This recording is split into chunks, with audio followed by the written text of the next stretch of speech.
Bom dia, boa tarde, boa noite. Estamos no ar mais um vídeo do canal Giro Futebol para falarmos muito sobre a definição e dar uma análise sobre os confrontos dos grupos da Libertadores de 2025.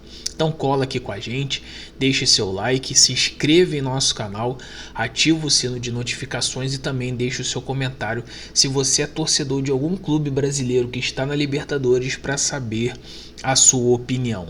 Ontem foi definido no Paraguai a fase de grupos da Libertadores, inclusive para começar no mês de abril.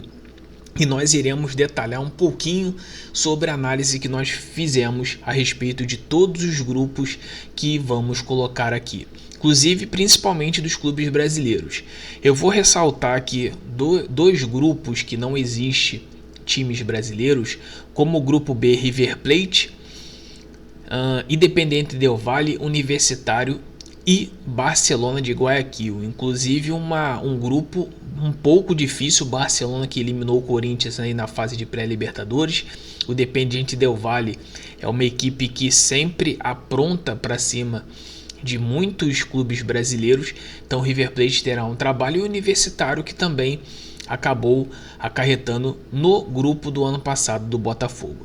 Falando um pouquinho agora do Botafogo, o Botafogo pegou um grupo um pouco complicado, inclusive colocando um time argentino de tradição da Libertadores, o Estudiantes da Argentina, que tem como principal responsável o meia atacante Verón. Universidade do Chile, que é uma equipe que está retomando ao cenário de antigamente. Antigamente a Universidade do Chile era um time que dava trabalho, hoje em dia é um clube que está em ascensão. E o Carabobo praticamente é uma equipe que vai ser o termômetro do grupo. Sinceramente, se o próprio Botafogo perder pontos para esse Carabobo, vai ter muitas e muitas dificuldades em relação a isso.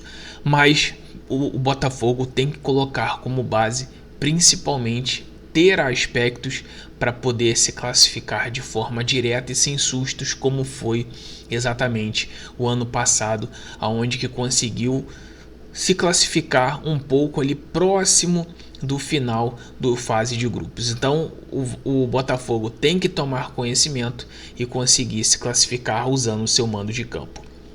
Vamos falar agora sobre o Flamengo, que conseguiu pegar um grupo praticamente fácil. O Flamengo pegou a LDU de Quito, que é uma equipe que vai dar trabalho para o Flamengo, inclusive pela questão da altitude. Mas de comparação, tem duas equipes ali, uma estreante, o Central Córdoba da Argentina, e o Deportivo Táchira da Venezuela, que não consegue impor medo. Então o Flamengo tem totais condições de até mesmo garantir a classificação de forma direta, até mesmo com 3 ou 4 jogos.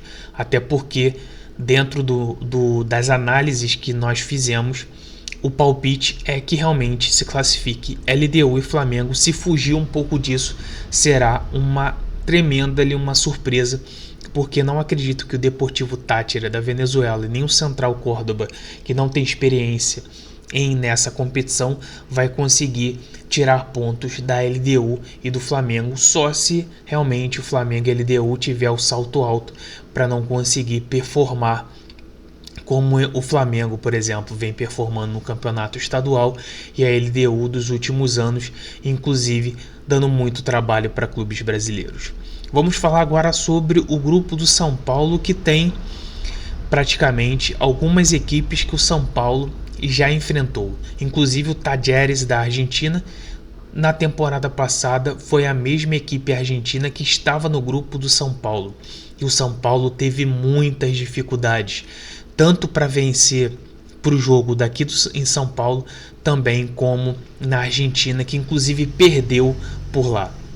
De contrapartida, o Libertad é o atual campeão paraguaio, onde ele tenta voltar de novo para esse cenário da própria Libertadores da América, e o Alianza Lima, que foi a grata surpresa por ter eliminado o Boca Juniors na fase de pré-Libertadores.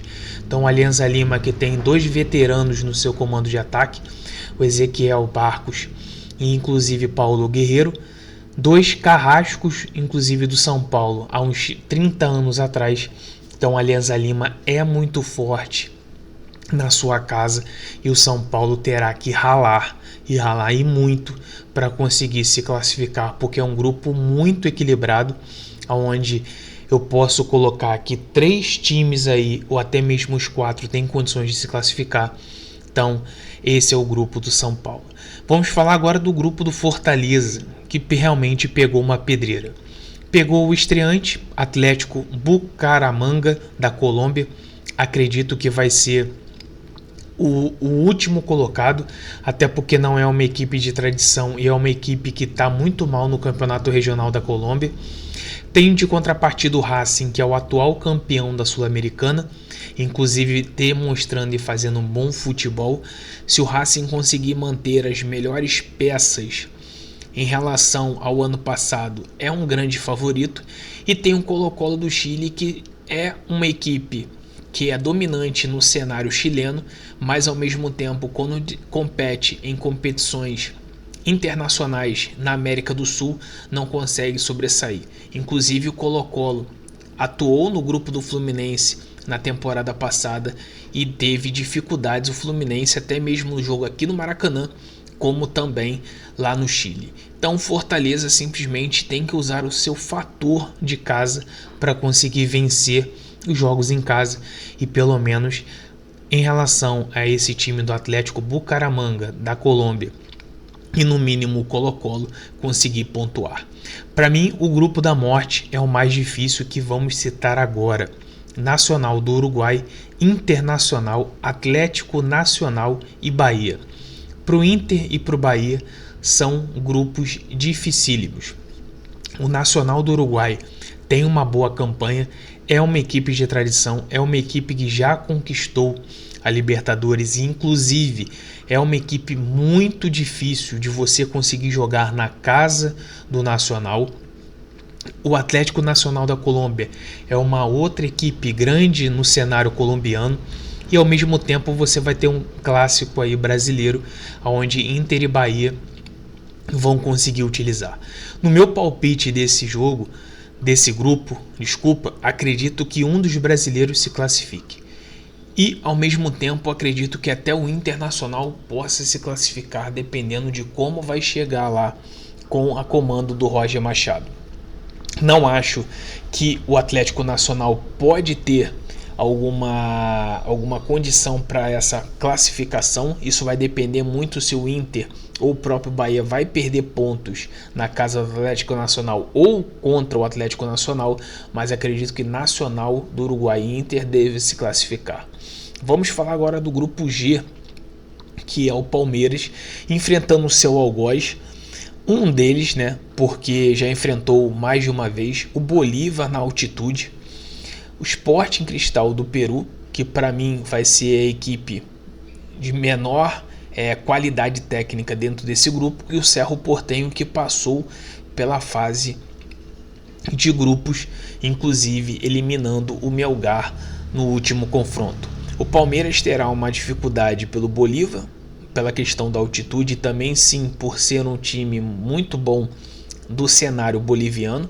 O Sporting Cristal, acho que o Palmeiras não terá dificuldade, e o Cerro Porteño vai ser talvez uma equipe que vai disputar de igual para igual para tentar se classificar, muito por conta do seu desempenho nessa fase de pré-classificatória da Libertadores. Digo até mais que o Palmeiras pode ser o primeiro, e o segundo é muito uma incógnita que pode sobrar para o Bolívar ou até mesmo para o Cerro Porteño. Vai depender muito dos confrontos na própria altitude. Essa foi uma análise feita aqui sobre os grupos da Libertadores da América. Deixe o seu like dentro do vídeo, deixe o seu comentário a respeito do que você achou sobre os grupos, se qual você acha que é um grupo da morte ou um grupo mais fácil. E também compartilhe e divulgue para quem gosta de futebol. Um grande abraço para todos e estamos juntos.